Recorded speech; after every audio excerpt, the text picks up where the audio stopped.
अस्सलाम वालेकुम रहमतुल्लाहि व बाराकातु। Welcome back to my channel Bangladeshi American blogger.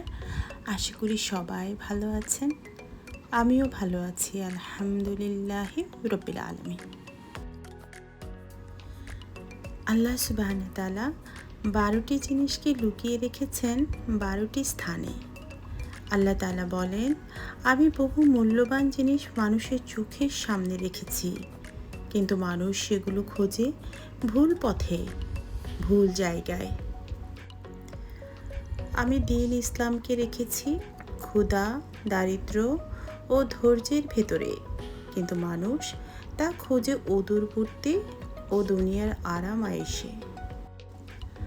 আমি সম্মান ও মর্যাদা রেখেছি শেষ রাতের কান্না ভেজা ইবাদতে, কিন্তু মানুষ তা খোঁজে ক্ষমতাবান ও শাসকদের দরজায়।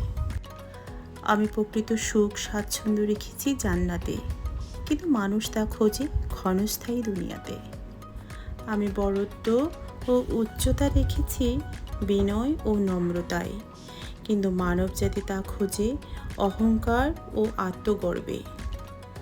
আমি প্রকৃত ধনবান হওয়া রেখেছি অল্প তুষ্টিতে, কিন্তু মানুষ তা খোঁজে লোভ লালসা ও সীমাহীন চাওয়ার মধ্যে।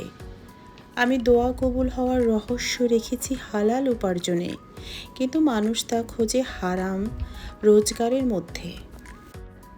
আমি শান্ত হৃদয় রেখেছি আল্লাহর জিকিরে, কিন্তু মানুষ তা খোঁজে গান, নেশা ও ভোগবিলাসে। আমি পাপমুক্ত জীবন রেখেছি চোখ ও অন্তরের হেফাজতে, কিন্তু মানুষ তা খোঁজে অবাধ স্বাধীনতায়। আমি জীবনে বরকত রেখেছি বাবা মায়ের খেদমতে, কিন্তু মানুষ তা খোঁজে সম্পদ ও পদমর্যাদায়। আমি সফলতা রেখেছি তাকওয়া ও আমলে, কিন্তু মানুষ তা খোঁজে চালাকিতে ও ধোঁকায়। আমি আফিয়াত ও নিরাপত্তা রেখেছি সুন্নাহর অনুসরণে, কিন্তু মানুষ তা খোঁজে মানুষের বানানো নিয়মে।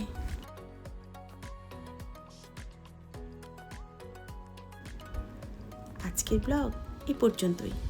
আল্লাহ আপনাদের সুস্থ, সুন্দর, নিরাপদ ও হেফাজতে রাখুক। আমি আপনাদের জন্য দোয়া করি, আপনারাও আমার জন্য দোয়া করবেন। আসসালামু আলাইকুম রহমতুল্লাহি ওয়া বারাকাতুহু।